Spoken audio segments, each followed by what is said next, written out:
Ok, super. Je vous demanderai, si vous le souhaitez, de bien vouloir vous présenter, votre activité, ce que vous faites, l'entreprise. Valérie, je te propose de démarrer. Bonjour à tous, moi je suis Valérie Kaufmann, je suis directrice expérience client et data chez Cora France et je m'occupe des sujets data, CRM, fidélité, financement et relations clients. Bonsoir à tous. Donc Jean-François Louviot, moi je suis directeur marketing de d'Amar sur sa BU France. Et donc je suis responsable à la fois du marketing, du e-commerce et de la relation client. Ok, super. Alors, sans attendre une première question, on est dans une logique de garder la pleine puissance de la data sans prospectus, mais aussi sans cookies tiers. Comment justement continuer à conférer à la data sa pleine puissance dans un contexte sans prospectus et sans cookies tiers? Valérie, C'est moi qui peut-être? démarre. Ouais, Ok. allez. Moi je vais parler surtout du sans prospectus. Ouais. Je vais faire écho à ce que vous venez de montrer tout à l'heure avec Juliette. Effectivement, chez Cora France, on a choisi de ne plus distribuer le prospectus depuis le 10 janvier. Alors pourquoi on a fait ce choix? C'était motivé par plusieurs raisons. La raison principale, c'est l'explosion des coûts. Coût du papier, coût de distribution avec le WePub. Vous le savez sans doute, distribuer des zones WePub, ça a le même coût que de distribuer des zones sans WePub, avec des quantités bien inférieures. L'autre facteur d'explication, c'est qu'on avait fait des tests depuis à peu près 2 ans. On a mené des tests sur une partie des magasins de diminution des quantités, pas de suppression, hein, des tests de diminution, qui nous ont, avec une réallocation des moyens vers d'autres médias que le prospectus, qui nous ont montré qu'en chiffre d'affaires, il n'y avait pas d'impact. Donc ça nous a un peu rassurés. Ensuite, on a fait des... Alors, ce n'était pas des tests, c'était du réel. On a fait des diminutions de pagination. On est passé à des prospectus de 24-48 pages à des prospectus de 4 pages. Là encore, pas d'impact sur le chiffre d'affaires. On a aussi vu tout le gâchis de papier qu'on faisait avec nos prospectus. Ça nous a été confirmé par nos clients. Et donc finalement, fort de tout ça, on s'est dit, OK, on prend la décision, on arrête le prospectus. Et voilà, on a beaucoup surveillé les résultats du site. Voilà. On a bien évidemment pas juste choisi de désinvestir, mais de réallouer les budgets sur d'autres médias.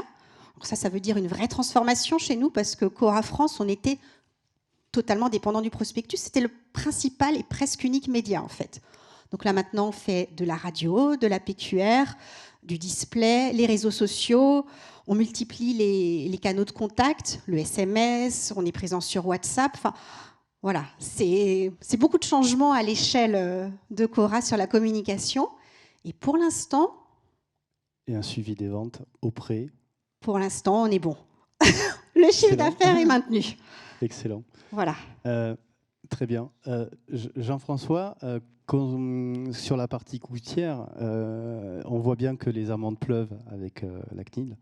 Comment vous faites? Comment ça se passe justement sur cette comptabilité? Juste un petit mot sur le média catalogue, puisque effectivement nous on n'est pas concerné par WePub puisqu'on ne fait que de l'adresser. Ouais. Néanmoins, on a encore une activité de vente par catalogue qui représente à peu près un tiers de notre chiffre d'affaires. Le reste, on est 40% retail et à peu près 30% e-commerce plus marketplace. Et donc, on a aussi une pression qui est celle des coûts, puisque vous l'avez vu tout à l'heure sur l'écran. On a eu des croissances de coûts absolument colossales, jamais vues depuis, je ne sais pas, 20 ans, 30 ans. Donc, il a fallu amortir. Donc, pas d'impact de WePub, mais quand même un impact important du média que nous, on appelle print, qui par ailleurs a des rendements assez incroyables sur une partie de notre clientèle. Et puis après, oui, cookieless. Heureusement, on a appris que Google décalait de juillet 2024. Donc ça, c'est plutôt la bonne nouvelle. Bon, après, c'est sûr que ça a commencé avec Safari, avec Firefox, à peu près 30%. Après, il y a les ad bloqueurs. Après, il y a le consentement online. On a 65% de consentement aujourd'hui. Il y a eu la réglementation sur l'opt-in. C'est sûr que quand on cumule tout ça, pour nous, une activité e-commerce qui représente 25%, c'est quand même important, puisqu'on utilise l'ensemble des leviers d'acquisition d'un pure player sur notre activité. On utilise aussi pour notre activité magasin. Donc voilà, c'est un bel enjeu.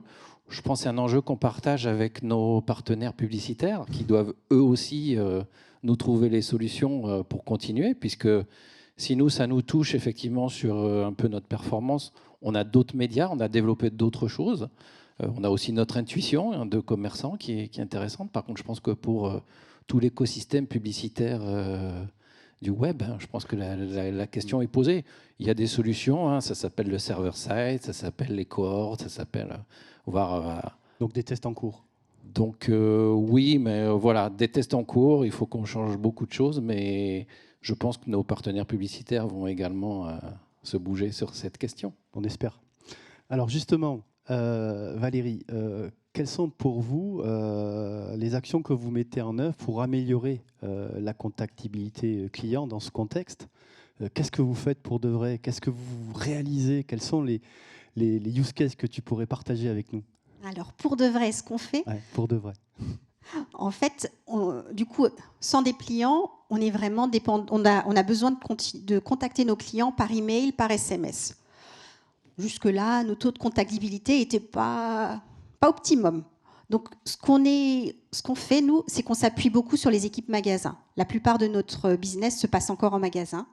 Et du coup, on a commencé par expliquer, sensibiliser les équipes pour expliquer pourquoi on avait besoin de récolter de façon propre, en accord avec le RGPD, l'opt-in email, l'opt-in SMS. Et on travaille sur le déploiement d'un nouvel outil pour aider les équipes. C'est l'adhésion au programme de fidélité de manière dématérialisée. Donc le principe, ça va être, là c'est en cours de test et normalement, si tout va bien, on déploie au mois de mars. C'est qu'on va proposer à nos hôtesses et hôtes de caisse de demander aux clients, s'ils n'ont pas la carte de fidélité, ils récoltent le numéro de téléphone, il y a un petit pop-in. Le client va recevoir un SMS avec un lien cliquable. Il clique sur le lien, il peut adhérer au programme de fidélité et évidemment renseigner, s'il le souhaite, ses coordonnées email, SMS pour être contacté. Et on croit très fort à ça en fait, parce que du coup ça simplifie beaucoup le parcours du client et ça devrait vraiment nous aider à obtenir plus d'encartés et plus d'emails et plus de SMS opt-in. Excellent. Simplification, efficacité. On y croit. Génial. Excellent. Et de votre côté, Jean-François, sur ce sujet important de la contactabilité, bon, alors, Michel en parlait ce matin. Forcément, nous, on est issus de la VPC, donc la contactabilité et la qualité des informations qu'on récupère, c'est quelque chose qui est dans nos gènes depuis 70 ans, puisque la marque va fêter ses 70 ans cette année. Donc en fait, forcément, vente à distance, on se devait de récupérer l'adresse client, de la stocker, de la qualifier, de la nettoyer quand il faut, de la dédoublonner. Donc voilà, c'est une culture qu'on a depuis longtemps. Donc c'est une force pour l'entreprise. Donc on la récupère en magasin, on la récupère sur le site, on optine même le média print chez nous. Donc ça, c'est aussi un truc incroyable. Voilà, donc ça fait partie, on a tout l'aéropage de méthodes. Par contre, on a, juste pour l'anecdote, pour vous expliquer un peu aussi parfois comment la culture d'entreprise parfois est difficile à faire bouger. En magasin, on prend l'adresse, l'email, on prend le SMS et on prend aussi l'adresse postale. C'est un peu curieux pour les retailers de prendre une adresse postale dans un réseau retail. Et on s'est dit, tiens, ce truc-là, on va l'enlever. En fait, c'est pas si simple que ça, parce qu'en fait, en front office, rien de plus simple. Mais le problème, c'est qu'en back office, comme on est issu de la VPC, on a transcrit ça sur nos autres canaux. Et le back office, il faut tout le changer. Là, c'est un peu une autre question. Donc voilà, c'est intéressant parce que finalement, donc du coup, on les récupère. On anime nos clients de magasin avec du média print, avec une belle efficacité. Et voilà, c'est un peu un truc de martien, on pourrait dire. On ne doit pas être nombreux sur le marché à faire ça. Donc, quelque part, il y a peut-être une anomalie. Mais ça, il faut arriver à le changer dans les esprits déjà. Parce que se dire, finalement, on va animer une cliente non plus avec ce média courrier, mais exclusivement email, SMS. Donc, je pense que ça nécessite à l'entreprise de faire un effort voilà, de projection. Et puis après, il faut changer les outils. Ouais, clair. Et justement, Valérie, sur les campagnes médias que vous mettez en œuvre, vous poussez quel type d'offres justement dans le contexte de WePub? Par exemple, un spot radio, c'est quand même court. Comment vous sélectionnez les produits? Comment vous faites par quel miracle vous y arrivez? Et comment vous utilisez la data justement pour sélectionner les bons produits, les bonnes promos que vous allez pousser? Alors pour tout vous dire, comme c'est nouveau, on s'est posé pas mal de questions. Jusque-là, c'était le prospectus, comme le disait Juliette, c'était large. On mettait tout, comme ça le client il pouvait trouver. C'était lui qui choisissait. Là, on est obligé de choisir pour lui. Donc ce qu'on a fait, c'est qu'on a constitué des groupes de travail, en fait, des groupes de décision pour choisir les produits. Donc on réunit les acheteurs, on réunit le marketing, on réunit les équipes communication et on se base sur les historiques de vente, on se base sur les prévisions.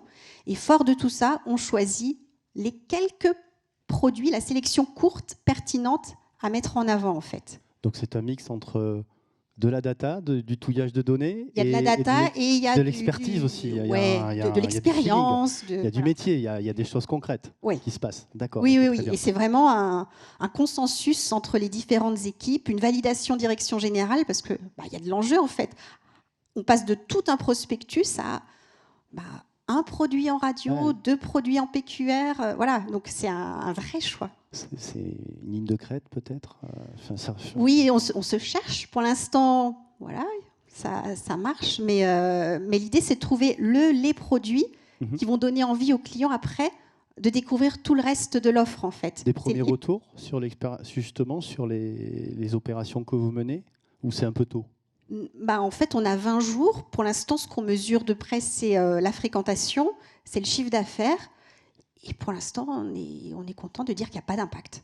Extraordinaire. Ouais. Bon, pour que ça dure. Donc on continue c'est tôt, hein, on continue de suivre ça de près. Alors Jean-François, j'ai une question plus sérieuse sur un sujet de réglementation justement. Comment vous faites-vous chez Damar? Il faut que je fasse attention, pas dire Diamart, c'est terrible. Comment vous faites chez Damar justement pour faire l'arbitrage entre la protection juridique justement et l'activation et l'action commerciale? Il y a quelque chose de prévu chez vous? Comment vous travaillez sur ce sujet? Non, je pense qu'en fait, il faut se raccrocher à la marque. Parce que dans la marque, on a défini ses valeurs et dans ces valeurs de marque, on a défini l'authenticité. Donc en fait, ce qu'on s'est dit, c'est finalement cette réglementation qui vient un peu nous gêner un petit peu sur le business. On a dit que c'était quelque chose qui n'était pas négociable, puisqu'on est bien dans l'authenticité. Et je pense qu'on applique stricto sensu voilà, les consignes qui nous sont données. On n'est pas non plus, on va pas au-delà non plus, mais il est hors de question que vous restez des commerçants. On transige sur le sujet. Voilà, on le prend. Je pense que c'est important que la protection des consommateurs, la protection des données soit assurée. Je pense qu'un scandale pourrait nous ruiner la marque. Donc le risque est trop important. Et puis je pense qu'on ne serait pas aligné avec les valeurs de marque. Donc ça a été très vite tranché, quoi. Il n'y a pas eu de débat sur le sujet. Claire. On s'adapte. Alors revenons maintenant un petit peu sur la data client. Question pour Valérie. Quelle data client vous utilisez et comment optimisez-vous cette utilisation en termes d'action, en fonction des canaux, en fonction de la fréquence d'achat? Est-ce que tu peux nous en dire plus et comment vous travaillez sur ces différents critères? Alors déjà, on a de la chance d'être en GSA, donc on a beaucoup de data. Les clients viennent souvent. Donc on utilise tout l'historique du ticket de caisse. Donc ça, c'est la source principale, en fait, c'est vraiment l'historique des ventes. On se base beaucoup là-dessus. On va se baser, bientôt, je le disais tout à l'heure à quelques personnes, on va avoir notre CDP, donc on pourra se baser aussi, oui, on va l'avoir sur l'historique de navigation, donc on va pouvoir optimiser le parcours drive. Après, on se base bien sûr sur des données classiques comme le cycle de vie. Et pour choisir les canaux, en fait, il y a des raisons, on essaye de trouver l'appétence du client, et après, il y a des raisons économiques, en fait. Très simplement, l'email, quand on est opt-in email, on en envoie. Le SMS, on le choisit de façon un peu plus avec parcimonie. Et on continue le courrier papier quand même. Ça reste un média important. Et c'est même un média qu'on va sans doute reconsidérer pour nos clients VIP. Pour VIP, oui. Ouais, parce que je pense que ça peut être un complément intéressant. Donc vous travaillez sur des données froides, des données chaudes peut-être bientôt, si je comprends bien. Certainement. Certainement, très certainement. Les navigations, vous allez les utiliser de quelle façon? Vous avez déjà une idée? Vous avez anticipé sur ces sujets-là? On a écrit tous nos use cases. On attend avec juste impatience la fin de la technique, en fait. L'idée, ça va être de personnaliser le site web en fonction de la navigation du client, en fonction de son historique aussi. Ça va être de personnaliser les réseaux sociaux. Alors, on va faire des choses simples pour démarrer. On va envoyer nos clients au repoussoir. Voilà, classique, mais probablement efficace. On va faire des audiences similaires, des lookalikes. On va faire ça sur les réseaux sociaux, on va faire ça avec Google pour vraiment optimiser nos investissements et notre prospection. Et de votre côté, Jean-François? Alors, comme je l'expliquais, venant de la VPC, on a quand même une culture très forte sur l'exploitation de la data froide. On travaille beaucoup sur le transactionnel, aussi des variables de socio-démo, un peu l'âge de la cliente, les zones de chalandise pour les magasins. On ramène des données de l'INSEE, des données de revenus. Donc, ça, c'est un peu tout ce qui est... on appelle ça un peu le rétroviseur chez nous. Hein. Voilà, à partir de là, on a une segmentation qui tourne. On a à peu près 3 millions de clientes, entre les magasins, à peu près 1 million, et puis la vente à distance, 2 millions, dont à peu près 800 000 sur le web. Donc voilà, on a une segmentation, on a une dizaine de segments, on a des sous-segments, on a des scores, on a tout de l'artillerie lourde. Et ça, c'est bien, mais ça suffit plus aujourd'hui. Parce qu'en fait, c'est un peu un truc rétro.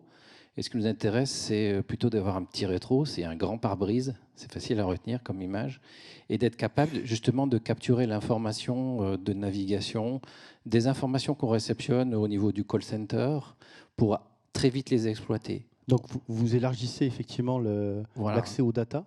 Voilà, et on passe vraiment d'une notion un peu rétroviseur à une notion proactive de qu'est-ce qui est en train de se passer aujourd'hui dans la vie de notre cliente et comment on peut rebondir assez vite pour lui proposer la solution le plus possible dans l'immédiateté. Bon, on n'y est pas encore. C'est le sujet d'après.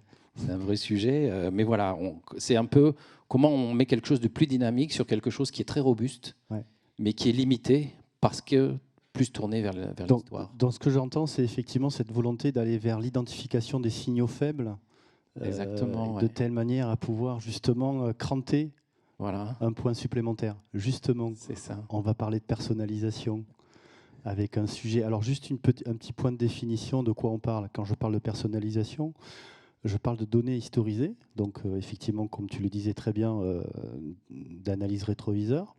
Tout à l'heure, on va aborder la partie hyper-personnalisation. Là, on sera plutôt sur des données prescriptives, avec une logique d'anticipation par rapport à la connaissance du comportement du client. Mais restons sur cette logique de personnalisation. Ma question est la suivante. Est-ce que l'on peut vraiment faire une personnalisation très précise? Est-ce que l'on sait faire pour de vrai? Toujours pareil, cette logique de pour de vrai. Est-ce que la techno permet de le faire compte tenu de la réalité de l'information que l'on a?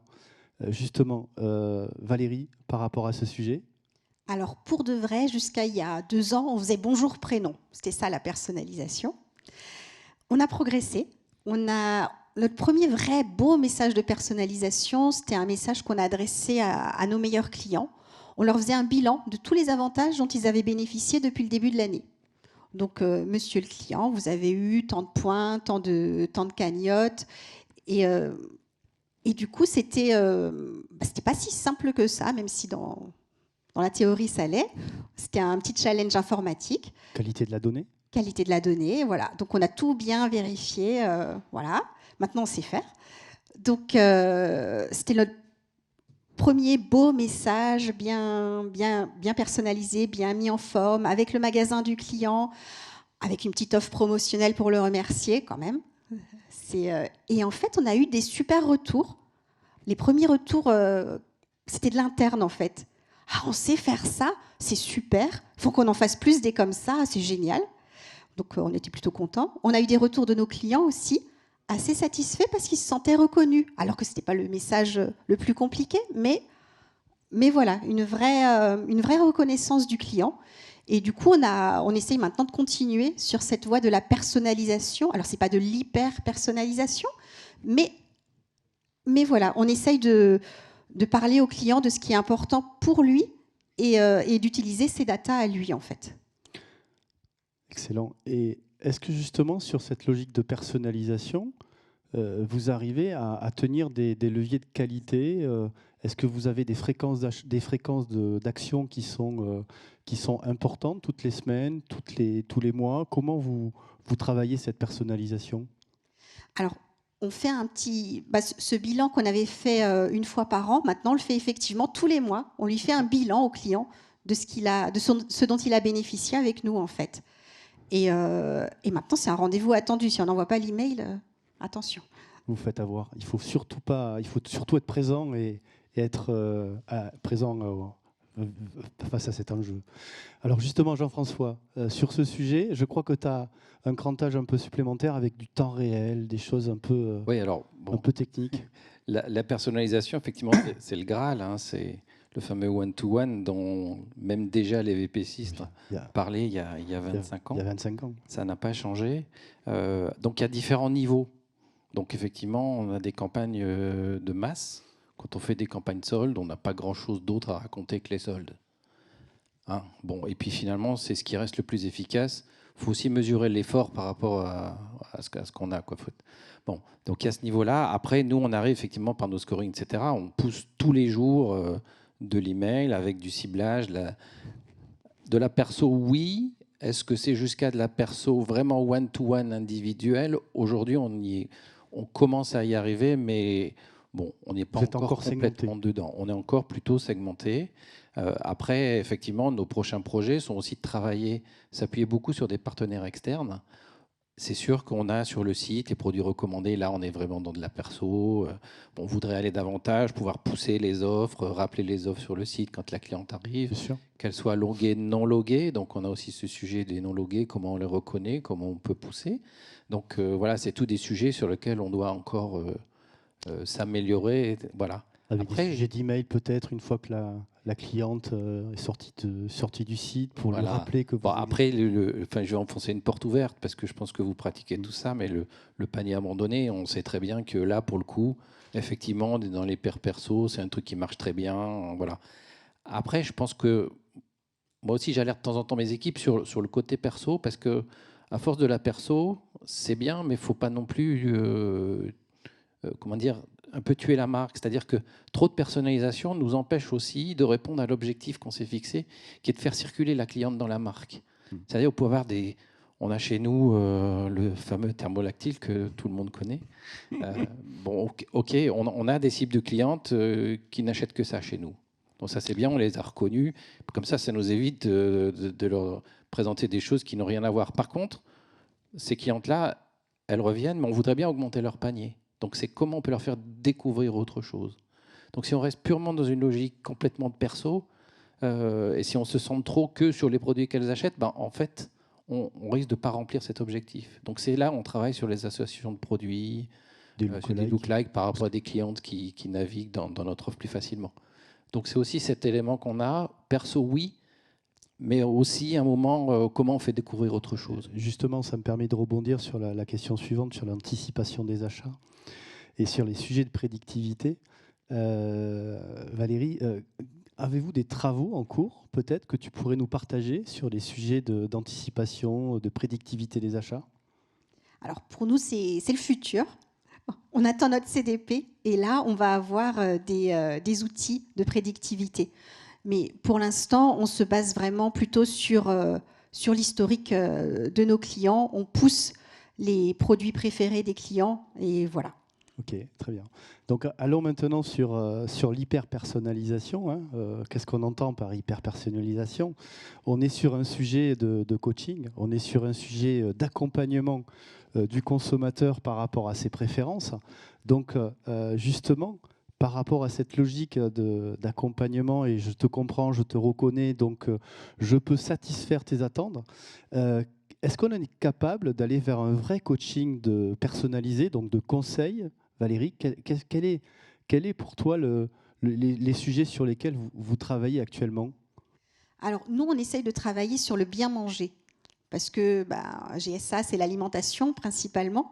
Et du coup, on voudrait reconnaître les clients sur ce qu'ils achètent d'habitude dans ce domaine-là et pour pouvoir leur proposer des catégories de produits qui leur conviennent. Mais pour l'instant, c'est vraiment encore à l'état de réflexion. On n'est pas encore dans le concret. D'accord. Jean-François ? C'est un peu ce que je disais tout à l'heure. Il y a différents niveaux. L'hyper-personnalisation, je pense que effectivement, c'est la quête, c'est le Graal. Après, je pense qu'il faut aussi savoir remettre aussi ça dans un contexte. Je pense qu'au niveau de l'habillement, et je pense que les dernières nouvelles sur au-delà d'un camailleux, ce qui s'est passé, même encore chez Pimki, on apprend qu'ils vont réduire de 500 postes, Cop Copine qui disparaît, Koukaï qui est en difficulté. Donc je pense qu'on est vraiment confronté à un marché qui est très difficile. On n'est plus dans... Voilà, on prend la pyramide de Maslow, on s'en rappelle tous, on l'a étudié. Hein. Bon, nous, on est plutôt un peu au perché. Donc finalement, la cliente n'a plus trop besoin de nous. Donc c'est aussi d'être capable de comprendre ça. C'est-à-dire qu'on est en forme de paradoxe qui est que il y a des sociotrends dont on doit tenir compte, qui amènent à l'occasion, l'upcycling, le recycling, vous l'appelez comme vous voulez, tout ça quelque part. Et on dit tous, on est retailer, super, c'est génial, effectivement, ça protège la terre, etc. Et puis en même temps, on fait tout pour vendre. Donc il y a une forme de paradoxe. Donc je pense qu'il faut aussi qu'on comprenne ça et puis qu'on s'adapte à ça. C'est-à-dire que si on fait juste l'hyper-perso pour pousser de la vente, etc., je pense qu'un jour, on va prendre un mur. Ouais. Certains l'ont déjà pris. Voilà. Donc la capacité qu'on a dans cette espèce d'hyper-perso d'intégrer la durabilité de nos produits, la spécificité. J'ai parlé du thermolatile tout à l'heure. Vous ne pouvez pas imaginer le marqueur que c'est pour notre marque. Hein, c'est vraiment un truc de dingue. Moi, j'ai vraiment vécu ça cet hiver. Sachez que le 25 septembre, la France perd 8 degrés. En même temps, voilà, il y a la crise de l'énergie. On passe au JT. En plus, on est juste dans notre campagne de pub télé. D'un seul coup, les ventes, elles augmentent de 60%. OK, voilà, c'est un truc qui nous déboule comme ça. Ouais. Donc, on a des spécificités. C'est ça qu'il faut qu'on arrive à renvoyer à la cliente. Donc, on fait pendant 15 jours, 3 semaines, un truc chiffre d'affaires de malade. Puis après, il fait chaud. Puis quand il fait chaud, vous ne pensez pas à Damar. Hein. Donc, d'un seul coup, on s'écroule et on fait moins 20 sur les budgets. Donc, on a une espèce d'intensité. On passe de plus 60 à moins 20. Donc ça veut bien dire quelque chose dans le comportement des consommateurs. Donc si on hyper-personnalise, OK, pour être plus efficace, mais attention, il faut en même temps qu'on tienne compte de ça. Parce que sinon, encore une fois, je pense qu'on va prendre le mur. Oui, justement, pour éviter ce mur, il y a peut-être quelques phases, quelques étapes à respecter qui seraient importantes selon toi à prendre, justement à cranter progressivement. Je pense qu'il y a quelque chose qui est important, c'est bien comprendre notre marque, à quoi elle sert. Finalement, voilà, qu'est-ce qu'elle sert comme besoin client, pourquoi elle existe, etc. Une chose intéressante, c'est que nous, tous les ans, on fait ce qu'on appelle un brand tracker, c'est-à-dire qu'en fait, on demande à la fois un panel de consommatrices, voilà ce qu'elles pensent de notre marque, et on demande aussi à nos clientes. C'est intéressant, des nouvelles clientes, des clientes magasins, des clientes e-commerce, etc. Voilà, on fait un peu le tour. Et on avait l'habitude de questionner en fait l'ensemble de nos clientes, de 60 ans à 85, d'accord. Il y a 2-3 ans, on a décidé de transformer la marque parce que on voulait pas finir comme une marque générationnelle, parce qu'une marque générationnelle, ça finit au cimetière. Et on a énormément de clientes, je parlais de mes clientes de VPC, là, qui sont très fidèles à la marque, qui adhèrent au système. C'est l'âge moyen de 78 ans. C'est 120% de notre rentabilité. Donc ça veut dire que dans 15 ans, elles sont toutes mortes. C'est la vie, ça. Et à partir de là, on s'est dit, il faut qu'on change. OK ? Pas le choix. Donc on s'est dit, on n'a pas le choix, il faut qu'on sorte d'une marque générationnelle pour qu'on aille chercher un peu le plus grand nombre. Les seniors, on va dire, on ne va pas non plus les chercher des petites jeunes de 25 ans, c'est pas chez nous. Et puis du coup, voilà, on s'est dit, cible stratégique, on va dire 55, 65, puis après on sait très bien, on vise ça, et puis ça s'étend un petit peu. Et du coup, on les a questionnés, ces clientes-là. Alors que les fois d'avant, on questionnait jusqu'à 85. Et là, c'est la grosse claque, en fait. Parce qu'on a une super notoriété, on met nos concurrents en plus, qu'on estime, surtout retail, parce que c'est surtout ça qui nous intéresse. Et puis, en fait, en achat, on sort les derniers. Donc c'est intéressant parce qu'on sort premier en notoriété et en achat réel, on sort dernier. Donc adhérence à la marque, soit, mais Donc pas voilà, de donc on se dit, tiens, voilà, il y a un sujet de exactement. concrétisation. Donc on se dit, finalement, comment on va faire justement pour joindre ce côté, cette notoriété, la travailler et aller chercher l'achat, la préférence d'achat chez nous. Et ça, c'est une question de marque avant tout. C'est pour ça qu'on a décidé de faire 47 jours de télé cette année, qu'il a fallu financer. Donc d'un autre côté, on se dit, tiens, je vais arrêter de faire un peu trop de print, etc. C'est ça. Hein, où j'ai beaucoup de rendement, et l'autre côté, j'ai beaucoup moins de rendement. Donc voilà, donc on gère ça. Je pense que c'est vraiment une question de marque avant tout. Voilà, je ne dis pas que ce n'est pas une question de data, une question de client derrière, mais avant tout, c'est vraiment la marque. C'est où est-ce qu'elle est, qu'est-ce qu'elle sert, comment elle est perçue et comment on travaille ça. Et ça, c'est vraiment un enjeu hyper important pour nous. Et je vais un cran plus loin. C'est super intéressant parce qu'on a défini la marque. On s'est dit on veut plus retail, on veut plus digital, on veut voilà. Et puis du coup on fait la prospection. Et puis la prospection, donc du coup on met de l'argent sur la table en télé, on met de l'argent en digital, on fait des relais digitaux de la télé, etc. Et puis quelque part on baisse un peu le print, hein, parce qu'on se dit ça c'est plus dans la stratégie. Et en fait quand on disais tout à l'heure que le print c'était quand même quelque chose qui restait. Qui marche, oui, mais qui marche bien en plus. Et puis on regarde les résultats parce qu'on mesure tout. Donc on mesure le taux d'activation la saison suivante. Le problème, c'est que le print, il a 10 points de plus d'activation que le web. D'accord ? Pourquoi ? Parce que le print, c'est un univers fermé, là où le web est un univers ouvert. C'est simplement ça. Hein. Donc en fait, on se dit, finalement, stratégiquement, il faut aller là-bas, chercher voilà, à nouveau la marque, etc. Et puis très pratico-pratique, zut, c'est que les résultats, ils nous disent l'inverse. Donc la data nous dit l'inverse. Et nous, on y croit à fond, la data. Et on mesure. C'est factuel. Donc voilà, donc c'est un prêt aussi, c'est ça. C'est comment finalement, comment on fait quel est le choix, quel est l'équilibre, comment on aligne tout ça. Et je pense qu'il nous aide beaucoup, c'est vraiment la marque. Donc avant tout, voilà, on sait. Donc c'est l'hyper-personnalisation de la marque, c'est ça ? Alors déjà on met la marque, puis après on peut hyper personnaliser, oui effectivement. Gros à partir du moment où on trouve la valeur, on peut aller chercher, on peut tout à fait commencer à personnaliser, parce qu'on a eu, je vous expliquais, les 60% de croissance, et puis après on chute, et puis après on remonte. Mais le sous-vêtement c'est terrible, on a fait 40% de croissance sur la saison. Donc je peux vous dire qu'au niveau du stock et au niveau de la disponibilité article, ça a été un désastre. Ça a été un désastre, c'est-à-dire qu'on a fait des super ventes, mais on a surtout mécontenté énormément de clientes. Bah oui. Donc l'important, c'est comment on peut rebondir sur ça, sur ce mécontentement. Donc on le fait, on a une équipe au call center qui contacte les clientes, etc. etc.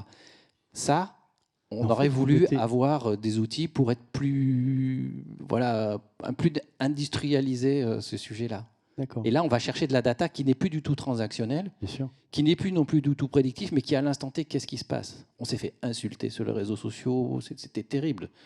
On a des clients qui nous ont écrit, pour vous imaginer, on traite à peu près, on a un encours de 1500 emails en moyenne, on est monté à 9000. D'accord ? Donc à 9000, plus la redondance au call center, plus tous les gens qui nous appellent, on a mis le call center à plat. Donc c'est aussi ça. C'est comment cette data-là, on le prend, on l'anticipe. Et là, on n'a rien vu arriver, quoi, clairement. En tout cas, merci pour cette vérité, vérité vraie. Justement, Valérie, tu me parlais, quand on a préparé cet entretien, tu me parlais des limites de l'hyper-personnalisation, qui est en fait les sujets sur lesquels vous souhaitez vous aussi aller. Mais il y avait certaines limites que tu voulais évoquer. Est-ce que tu pourrais nous en dire plus ? Les limites, c'est celles qu'on a tous, les limites de nos clients en fait. On ne veut surtout pas aller trop loin dans l'hyper-personnalisation. On ne veut pas être intrusif, on ne veut pas être du Big Brother. On vend de l'alimentaire, un peu de non-alimentaire aussi. Mais les clients, quand ils viennent chez nous, ils veulent remplir leur caddie. En fait, l'idée, ce n'est pas de dire « vous avez l'habitude d'acheter ce produit-là, il faut absolument continuer à faire ça ». Le client est libre en fait. Donc, on peut lui suggérer des choses, mais surtout pas essayer d'imposer et bien respecter les règles du consentement, ça me paraît vraiment fondamental. D'accord, ok.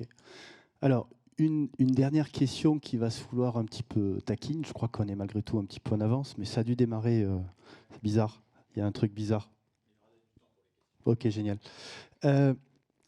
Vraiment un petit peu taquine. On parle de data, on parle de prédictivité, on parle d'anticipation, on parle de score. Mais tout ça, finalement, est-ce que ça fonctionne vraiment bien? Est-ce que vraiment on arrive à prédire nos comportements, nous, êtres humains? Il ne faut pas plaisanter, on est quand même des gens autonomes. Jean-François? J'ai deux choses. J'ai toujours pas réussi à modéliser le comportement d'achat de mon épouse. C'est pas du tout machiste, hein, je pense qu'il y a une vraie réalité. Je pense que la data, elle nous aide effectivement sur une forme de prédictivité, d'anticipation, etc. Par contre, je pense que s'il est assez heureux qu'en tant qu'être humain, nous ne fonctionnions pas qu'avec notre raison, mais aussi avec nos émotions. C'est-à-dire qu'il reste une part, finalement, d'imprévu, il reste une part de... Voilà, il faut aller chercher qu'est-ce qui se passe sur le marché, comment les gens raisonnent, comment ils évoluent, etc. Donc voilà, est-ce que être totalement prédictif... Ce serait heureux qu'on n'y arrive pas d'ailleurs, quelque part, parce que ça va un peu ruiner notre métier déjà, parce qu'il suffira d'appuyer sur des boutons. C'est pas très intéressant. C'est pas très intéressant, oui. Et puis, ça voudrait dire que finalement, l'être humain est modélisable. Je suis pas sûr que ce soit très joyeux comme perspective. Donc voilà. Et puis après, autre chose, quand on a un peu préparé, tu m'as lancé sur la tablette vendeur. Oui. Alors, je t'ai dit que surtout dans la tablette vendeur, il était écrit vendeur. Et ça va rejoindre le retour que Michel nous a fait de la NRF, où finalement, il disait le retail, avant tout, c'est people. Voilà, donc c'est sûr qu'on peut avoir une belle tablette vendeur avec plein de data clients, etc. C'est certainement souhaitable. Mais je veux dire, si c'est pour qu'on ruine la relation people qu'on a avec la cliente, je pense qu'on est un peu en train de peut-être pas de se tromper, mais peut-être de mettre les choses à l'envers. Donc je crois qu'il n'y a jamais rien qui remplacera nos forces de vente sur le terrain. On a décidé, nous, d'engager une formation... On va former tous nos collaborateurs, à la fois en magasin, mais aussi à la relation client, sur un programme qui s'appelle Damar et moi. C'est des milliers d'heures de formation. Ça y est, on est parti, on fait ça sur 18 mois, parce qu'on croit beaucoup à ça. Donc on croit aux vendeurs et on travaille sur la tablette. Attention à la tablette vendeur, parce que c'est vrai que si... elle arrive avec plein de préconisations super pertinentes et si la vendeuse se rend compte au bout de quelques minutes, elle ne marche pas pour 1, pour 2, pour 3 clients, la tablette vendeur, elle se retrouve dans le placard. Dans le tiroir. Puis il faut pouvoir identifier la cliente. C'est ça. Déjà. En plus. C'est un peu comme la cabine d'essayage intelligente où effectivement c'est assez séduisant. On dit voilà, on peut appeler la cliente, ramener de nouveaux trucs. Mais je pense que si entre-temps il y a 3 personnes qui sont sorties du magasin parce que la cabine n'était pas disponible, voilà, c'est un petit peu dommage. Donc voilà, je pense que c'est vraiment un équilibre. L'hyper perso, le digital, etc. C'est vraiment, je crois qu'il faut remettre ça dans un contexte de commerçant. De réalité, oui. Voilà. Valérie? Et moi, je dirais, ce qui est important aussi, c'est de ne pas oublier les équipes magasins. La personnalisation par la data, c'est bien. La personnalisation par les gens, par les personnes en contact avec nos clients, c'est quand même encore la force du retail. Et je pense qu'il ne faut pas oublier cet aspect-là. D'accord, merci. Peut-être des questions dans la salle? Ouais, bonjour. Bon, à nouveau Fabrice, je suis en retail international, donc je voudrais poser une question à ma collègue de chez Cora. Naturellement, sur la partie prospectus, janvier a l'air d'annoncer des résultats plutôt stables, d'après ce que j'ai compris. Quel est le retour des clients aujourd'hui? Parce qu'on a parlé beaucoup sur les résultats, l'impact en termes de finances pour vous, de business. Aujourd'hui, les clients, c'est quoi? Et je pense en plus sur la partie senior, parce que je vois j'ai du mal à voir mes parents aujourd'hui aller sur le téléphone, aller chercher des prospectus, etc. Donc cette partie-là, cette clientèle-là, comment on la gère aujourd'hui? C'est effectivement notre principale inquiétude parce que pour des clients lambda, le display, etc., ça fonctionne assez bien, mais le catalogue digital pour les seniors, c'est un peu plus compliqué, pour certains en tout cas. Et c'était la principale inquiétude des équipes magasins aussi. Qu'est-ce qu'on fait pour ces personnes-là qui se sont exprimées sur Facebook? On le voit en disant mais moi j'en ai besoin pour comparer les offres. Comment je fais pour savoir que vous continuez à faire des promos? Je ne viendrai plus chez vous. On a eu ces réactions-là. On a eu aussi d'autres réactions plus nombreuses, positives, en disant super, on arrête le gâchis de papier. Néanmoins, pour répondre à l'inquiétude de ces personnes, ce qu'on a fait pour l'instant, c'est on met à disposition de ces clients en magasin des prospectus que les clients peuvent feuilleter. Alors, ça reste encore un peu artisanal, mais ça a l'air de plaire. Et l'autre sujet sur lequel on travaille, c'est faire du courrier adressé pour ces clients-là. Alors, ce ne sera pas la forme d'un prospectus classique, il faut qu'on se réinvente un peu, mais l'idée, c'est de leur envoyer un courrier pour leur donner des raisons de venir chez Cora. Pourquoi vous viendriez chez Cora ? C'est parce que sachez que de telle date à telle date, c'est la foire au vin. Venez nous rendre visite. Donc, le client se connaîtra. Alors, ce ne sera pas l'intégralité des promos, ce ne sera pas un équivalent prospectus, mais on pourra quand même lui donner les informations clés dont il a besoin pour venir nous voir. On va clôturer là-dessus. Merci beaucoup, on peut les applaudir, c'était brillant. Merci à vous deux.